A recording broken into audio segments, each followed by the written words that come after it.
சிலர் என்னன்னா எப்பவுமே தங்களுடைய பாவம் தெரியாத அளவுக்கு அதை உணரவே மாட்டாங்க.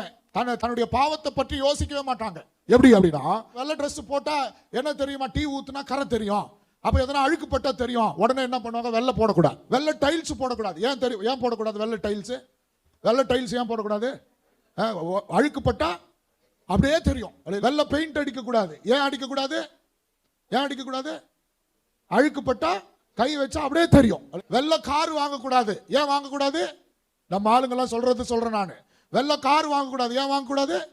அழுக்குப்பட்டா அப்படியே தெரியும். அழுக்குப்பட்டா அப்படியே தெரியும். அழுக்குப்பட்டா அப்படியே தெரியும்னு வாழ்க்கையில கூட அழுக்குப்பட்டா அப்படியே தெரியும்ன்றதுனால சில நேரத்தில் அந்த வெளிச்சத்துக்கு வராமையே தங்களை இருளிலேயே அவங்க நடந்து கொள்கிறாங்க. சில இப்படிப்பட்ட உபதேசங்கள் கேட்டா நம்முடைய அழுக்கு தெரிஞ்சிடும். ஆவிக்குரிய காரியத்துல நல்ல ஆழமான சத்தியங்கள் கேட்டா, பாவத்தை கடிந்து பேசினா, உணர்த்தி பேசினா அழுக்கு தெரிஞ்சிடும். இவர் என்ன எப்ப பாரு இதை பண்ணாத அதை பண்ணாதன்றாரு. அதனால இந்த இடத்துக்கு வரக்கூடாது. வந்தா என்ன தெரியுது, இவர் இது பண்ணாத அது பண்ணாதன்றாரு. எப்ப பாரு இதே சொன்னாரு.